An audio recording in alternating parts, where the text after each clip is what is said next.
Welcome to 230 Dudes. I'm Antonio. And I'm Charles. And we're back with another Baffle Me episode. Yes, Baffle Me 5. I think this might be one of the coolest ones we've done so far. I think it was a really good one. Yeah, I really enjoyed it. I was excited about it coming in, found some good facts, and yeah, we might have outdone ourselves here. Yeah. So normally, lately, we've been starting these videos with a wine that we're drinking and sharing with you what that wine is. But it's like, it's fucking hot. It's hot. It's really hot. So we're just drinking beer. There's nothing. Cheers. Cheers. Tastes like beer. Tastes like beer. So, for tonight's Baffle Me episode, we have a lot of good facts. We each brought in 10, so there's 20 great random facts for you. And what we're going to do today for this video is talk about 2 of those facts, but not exactly. No, Charles is going to teach me about some loosely related facts to those facts. Right, without spoiling the actual facts. This is going to be good. This is going to be good. I'm ready. All right. So first off, one of the things that we talked about in the episode is toothpicks. Yes, I do remember that. Toothpicks are actually fascinating. Seriously, the history of toothpicks. There are cavemen that have been found with markings on their teeth that implied they were putting wood between their teeth back then to get food out. So toothpicks have always been a thing.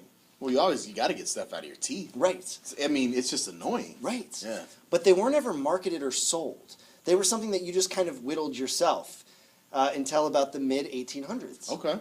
And there was this guy named Charles Forrester, and his family owned... That sounds about right, Forrester. Forrester. Right? Yeah. His family owned an import-export business, and he was working for his uncle in that business, and they sent him to Brazil for a while to pick up some stuff. Okay. And while he was in Brazil, he was really impressed with the dental hygiene of the people that lived there. They get strong dentist healthcare out there? No, I mean, this is the 1850s. Yeah.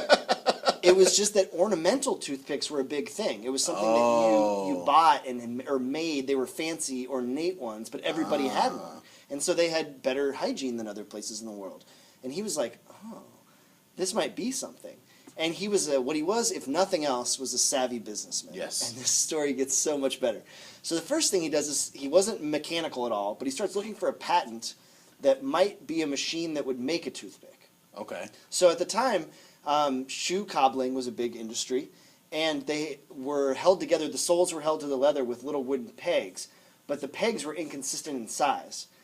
And just recently, a machine had been patented that would make consistently sized wooden pegs, so small wooden pegs. Okay. He bought that machine, and then never let anyone use it to make shoe pegs. And just kept it for toothpicks? He started making toothpicks. Smart man. So he's already got a corner on the market.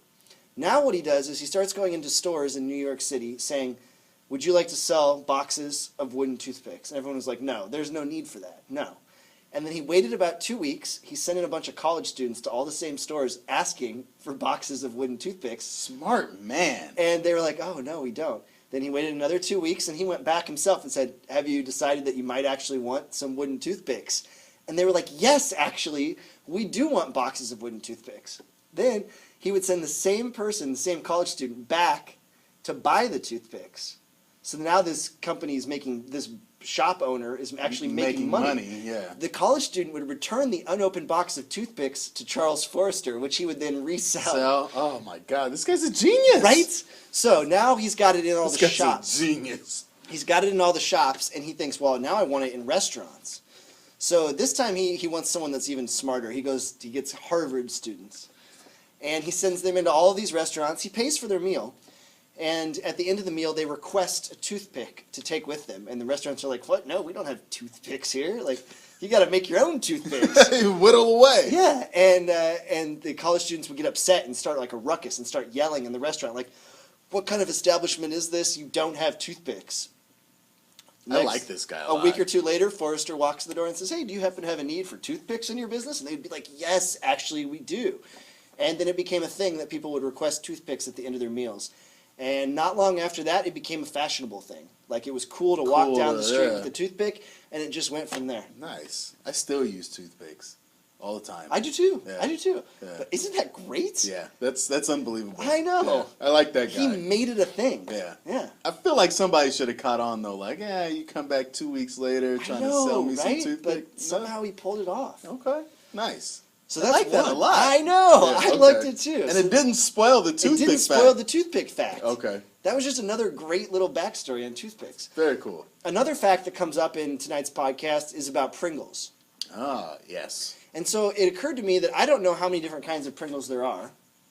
There's only like 7 or 8, right? That's what I would have thought. I would have said like 10 to 12. Okay. Because they do those special ones, you know, they have random. But you can't count those. Yeah, well, they do. Okay. They say, according to the Pringles company, that there are currently 34 varieties on sale in America, but they're not all everywhere at the same time. Wow. They sell them based off the market. I don't think I could name 34 flavors of chips. I know, right? Yeah. Yeah. Now, I'm not going to go into all 34 because that's a little too much, but there are 7 broad categories that these 34 fall into. Okay. So there's the favorites, and that's your barbecue, your sour cream and onion, your Right, basics, yeah. right? Salt and vinegar, that kind of stuff. Then there's tortillas, which I didn't even know existed. Just tortilla chip Pringles? Apparently, yeah. And those have flavors like salsa or nacho.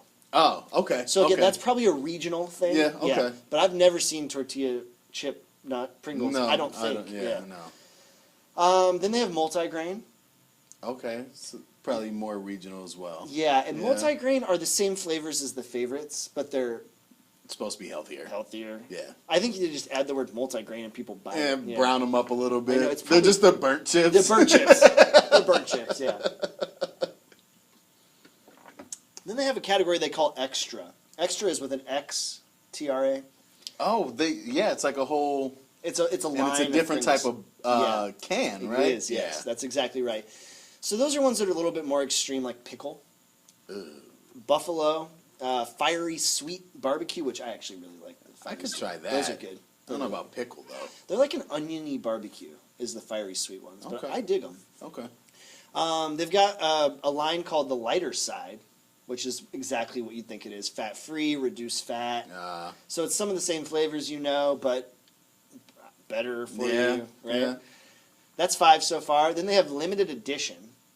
So that's like The really like crazy ones, like cheeseburger. I was gonna say like mac and cheese. Yeah, like Yeah, that. something like that. Chili y limon, ones like that. And the final category is called sticks, S-T-I-X. I've seen that as well. I don't know what that is. Are they pretzels? I think they're either pretzels, but they come in the shape of like. A Pringles can? No, the actual chip is like a stick, Oh. like a hot fry stick or like a fry stick. Yeah, I think so. I that think makes so. sense. I didn't know what it was. I'm not sure though. But for those ones, they have some flavors that are unique only to sticks, like cheese or honey butter or sugar cookie. Ooh. Doesn't that sound interesting? Yeah. Yeah. So those are some of the 34. It made me a little flavors of hungry. Pringles, and those are just. It said in America. It said in everything I read. So what do they have outside of I America? don't know. You should look it up and get back to us. Let us know. But check out the episode tonight, Baffle Me 5, 8 p.m. Pacific Standard Time on 230dudes.com, iTunes, Stitcher, and Spreaker. And you can also follow us on Snapchat and check out our Facebook page, facebook.com/230dudes. Yeah, we don't ever advertise that. No, or YouTube channel at 230dudes. Which is what you're watching, possibly, but you might be watching this on Facebook, in which case you should jump over to the YouTube channel and watch all of them. They're all there. There's like 50 plus videos there. And it's great to watch the progression from when Charles had long hair, we're sitting in... Sitting with the iPad on the desk in front of Yeah, us, completely like different. looking down on it. And now we're here with this our logo behind us. Yeah. It's pretty cool. Yeah. Thanks for watching. I wonder how long that was.